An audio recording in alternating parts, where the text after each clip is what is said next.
So what if the key to a real breakthrough wasn't about calming the storm in your mind, but actually hacking it? Today, we are diving into something pretty radical.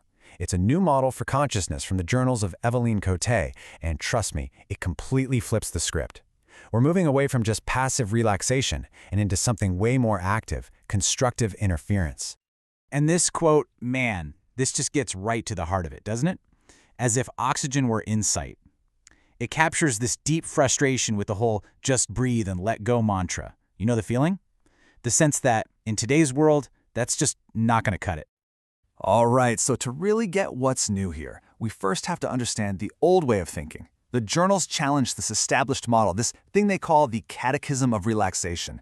The framework behind it all is known as rebus. So what is rebus? Well, it's all about being receptive. Think of it like this. You're trying to tune an old radio. The whole idea is that you get the clearest signal, you get insight when you just relax. You loosen up those rigid beliefs, what they call your priors, and just let the world's signals come flooding in. The goal is simple. You calm the storm by surrendering to it. And look, we have to be clear here. The journals aren't saying rebus was bad. Not at all. In fact, it was absolutely necessary.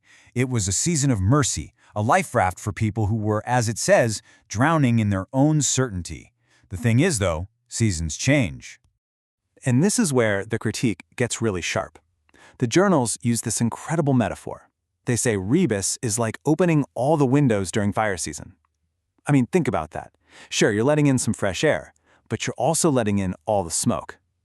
It's a powerful way of saying that in a world as chaotic as ours, just being passively open, well, that can be downright dangerous. Okay, so if the old way is like opening windows in a fire, what's the alternative? This is where the journals propose something new, something way more confrontational. A model built for a reality that, as the source puts it, is basically allergic to sedation. And that new model is called RVI, or Recursive Vector Interference. Its whole premise is the exact opposite of rebus. With RVI, your mind isn't some storm you just surrender to. No, it's a system of signals, and the key is that you can actively shape them. Insight isn't something you just passively receive, it's something you build. It's constructed. Let's put it this way. Rebus wants to calm the storm, but RVI wants to hack the storm. It's about taking all that chaotic noise, all that interference, and using it to forge something completely new, something so powerful it can, and I quote, send a message back through time. This table just lays it all out so perfectly. You can see the shift right here. We're going from freeing up the system to weaponizing the loops. The metaphor changes from passively opening windows to actively laying fiber.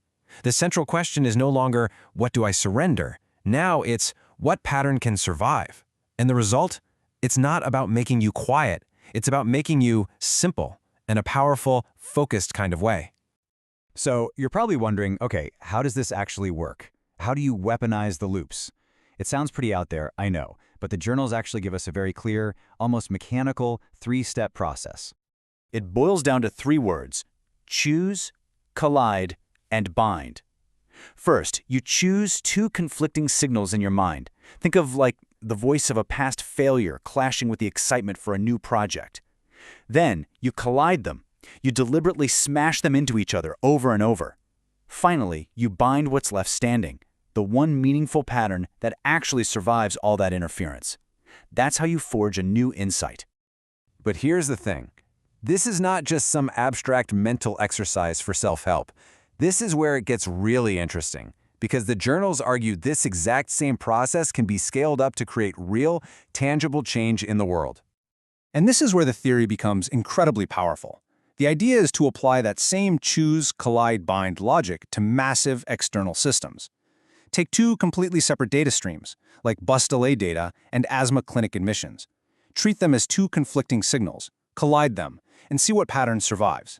Maybe that pattern, that binding, shows you exactly how to change a bus schedule to literally save lives. It's about finding these life-saving patterns in the noise of civic data. Okay, so if RVI is the new hardware for your brain, you're going to need a new operating system to run it, right? You need a new kind of software, a new language. And this isn't a language for just describing the world, it's for actively changing it. That new language is called Neurolease. And the source is super clear. This is not a language like English or Spanish. It's an interface. Think about waveform syntax. It suggests it works less like words on a page and more like frequencies. It's designed to resonate with the patterns in your mind and actually alter them. It's about turning a belief into executable code. It doesn't just describe, it activates.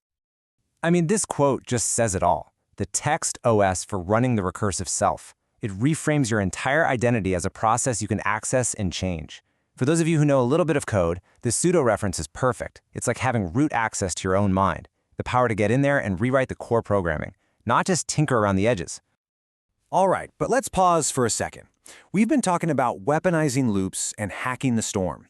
This all brings up a massive, critical question. What about the ethics of all this? I mean, how do you keep something this powerful from becoming incredibly dangerous?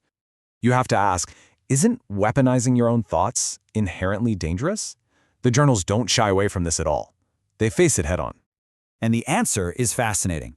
The source says, yes, it is a weapon, but it's not a weapon against people. It's a weapon against numbness.